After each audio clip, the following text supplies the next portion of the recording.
we made watermelon jelly. And this was the first batch we've ever made. Followed the recipe mostly perfectly well.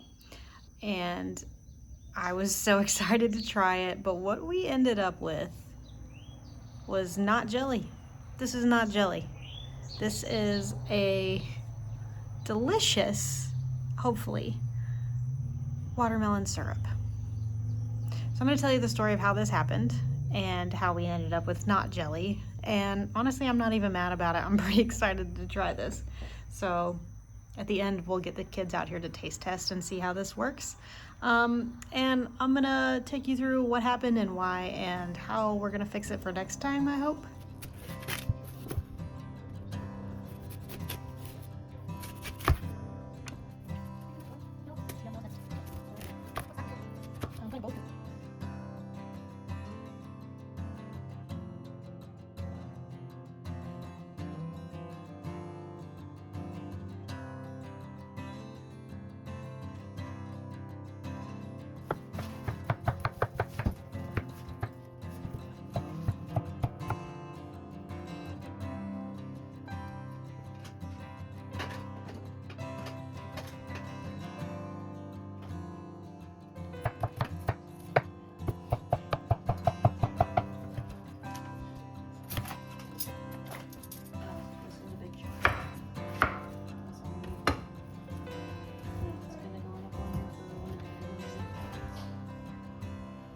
Look at it, it's 3 claws.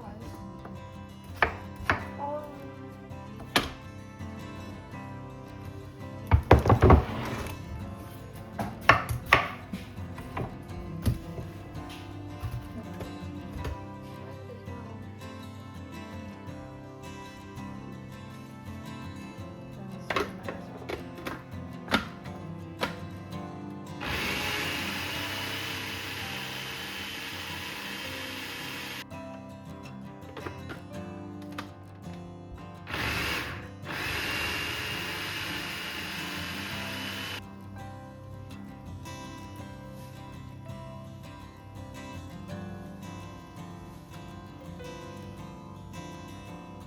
We're going to need equal parts watermelon juice and sugar. And then we're going to need about a half a cup of lemon juice. Don't mind all the stuff on my counters either. Trying to get ready for a kitchen renovation. So I'm going to go ahead and measure in. I don't know how much watermelon juice I have. So I'm going to go ahead and try to measure it in just so I can get a good feel for it. So that's about 1 cup. My pot's already hot, so it's going to start cooking, and that's okay.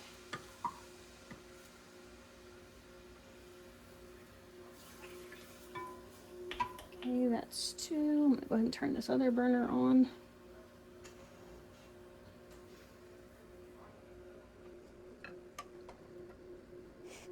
2.5. 3. 4. 5. Okay. Oh, I perfectly got about 6 cups of watermelon. So we're gonna go with 6 cups of watermelon. I think that means I'm gonna need about 6 cups of sugar. Do I have 6 cups of sugar? She realizes frantically. I don't know. Okay, I can't even find my 1 cup measuring cup, so we're gonna use a 2/3 cup and we're just gonna wing it. That's how we do it all the same. 1, 2,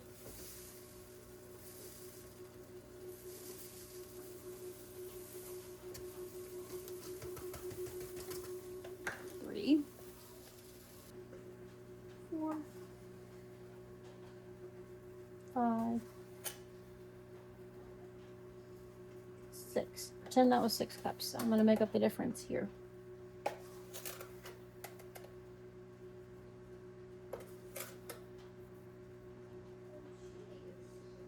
Okay.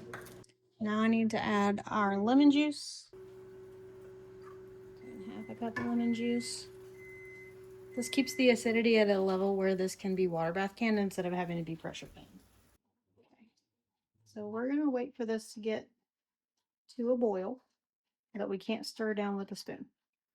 Once it gets to that point, I'm gonna add in my sugar all at one time and bring it back up to a rolling boil for 1 minute.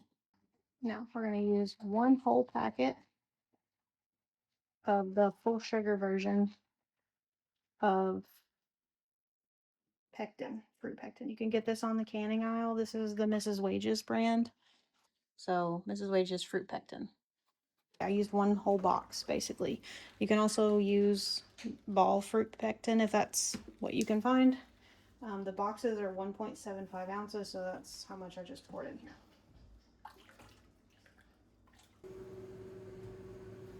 I would say that's a pretty rolling boil. Yep. Awesome. You see I can't stir it down, so that's exactly what we want. Now we pour in the sugar. And you want to stir it in as you pour. This is where I get myself in trouble. My pot is not big enough. I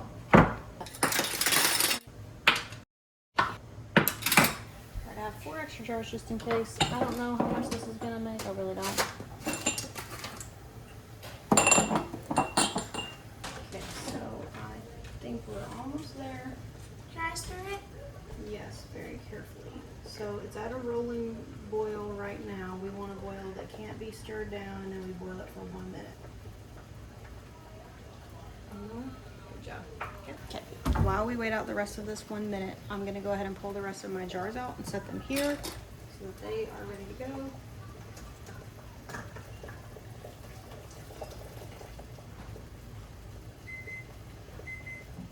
That's our timer.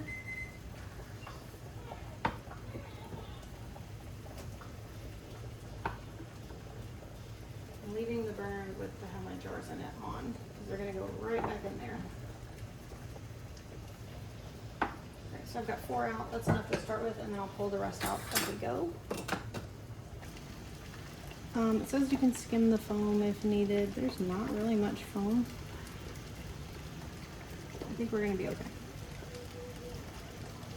Some of them have a little bit of foam on the top. It's not the end of the world.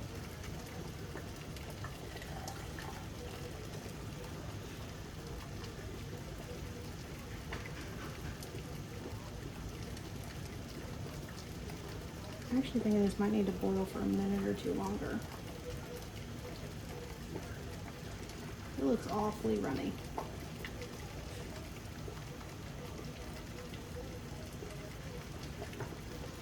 I'm gonna take a drip of it, put it on my spatula over here, and let it cool off fully. And then I can see how set it is.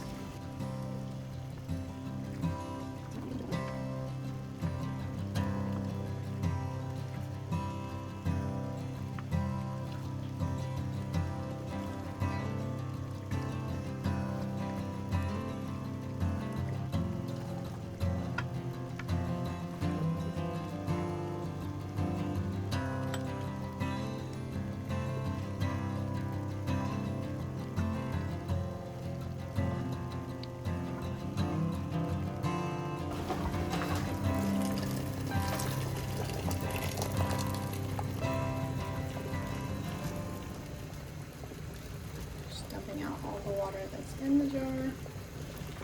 Then it gets set over here on our board. You do want to have a cutting board or something to work off of so you're not setting these hot jars straight on your counter. Because if your counter is like granite or marble and it's cold, it will crack your jars. We don't want that.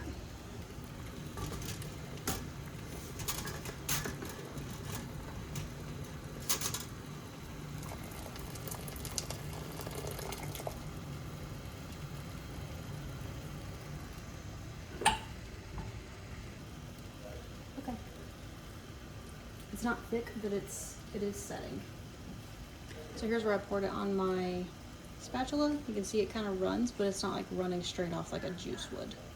So that's good. I'm happy with that. I'll show you as I swipe it. It's sticky like a jelly.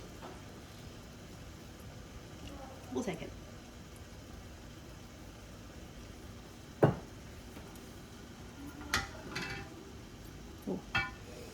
It is sweet.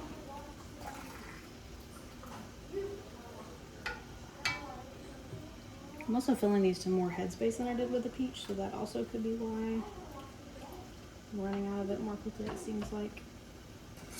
Now, the only thing that is left to do is to wipe down the rims of my jars with vinegar, because you don't want to have any sticky stuff on the rim before you put the lids on.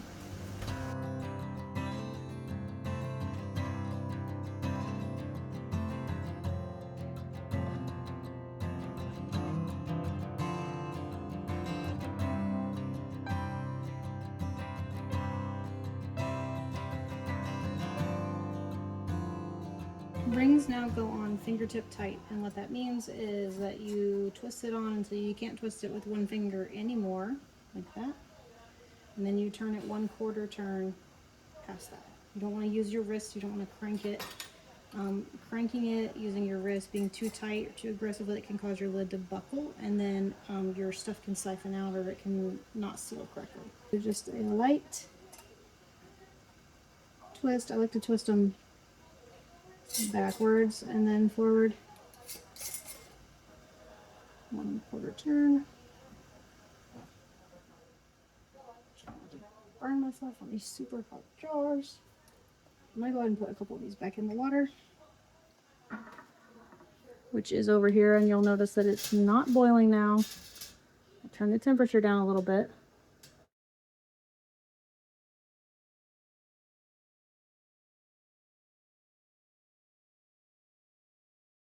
I'm gonna let this get back up to a rolling boil, then I'm gonna start the timer. These are gonna process for 15 minutes. These guys are gonna process for 10 minutes. Okay, it's boiling now, so we're gonna set our timer for 10 minutes. And let those process, and then we'll switch out for the small ones.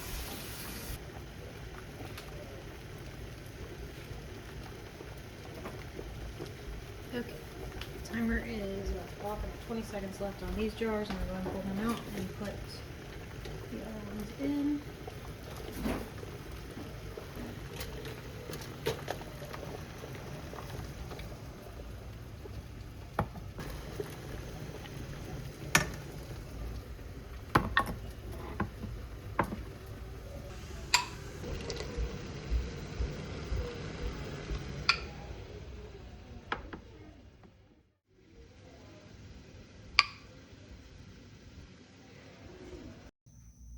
Okay, so here's what I would do differently next time if I were redoing this recipe. First of all, I would be less loosey-goosey with the amount of watermelon that I'm putting into the recipe.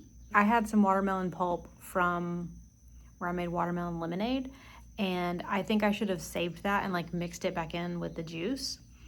I think that would have helped a little bit.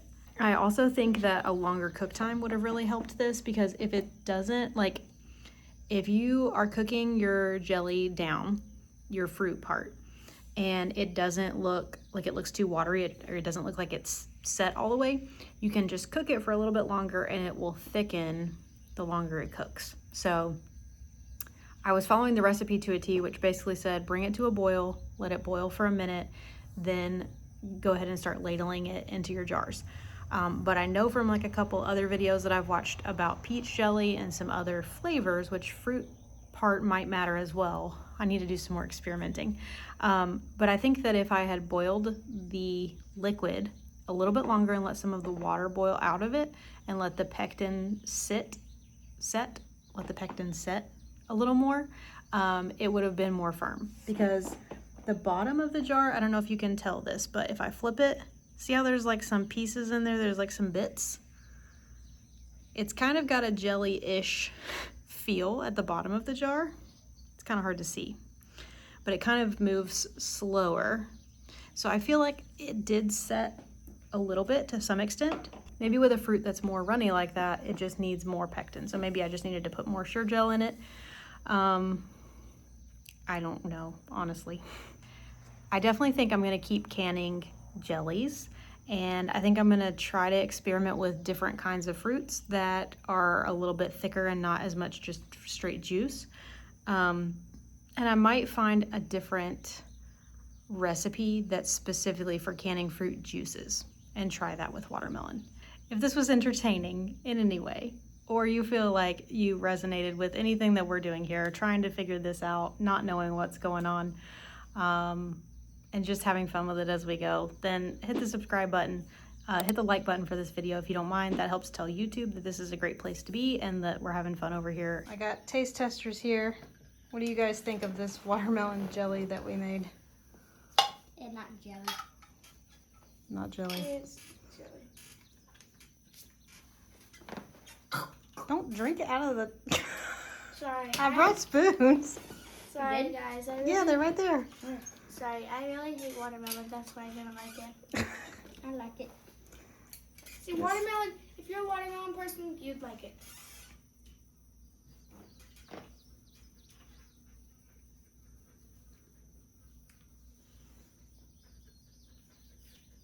Could you eat it like on a snow cone? Or maybe drizzled on some pancakes? What? Maybe pancakes. It's not even good? Hold on, wait, stop. Let me try. Maybe pancakes, not snow cone. It tastes like the stuff, the jelly. I mean, it looks good. It does. I think it tastes good. If you're a watermelon person, this is yours. If you're not, you agree with me, it's going to be disgusting.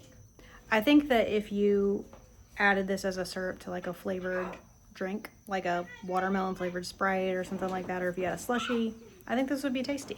I don't know about having it plain. I don't know about having it on pancakes, but we could try it. Anyways, it was worth a try. Send help. Thank you guys so much for watching. I really appreciate it. If you've stuck in this far to the end, let me know in the comments what your favorite kind of jelly is. And if you have tips or you know what I did wrong and you've made watermelon jelly before, bro, send help. Put it in the comments. Let me know what you did and what can help next time. So maybe I'll try it again. Who knows?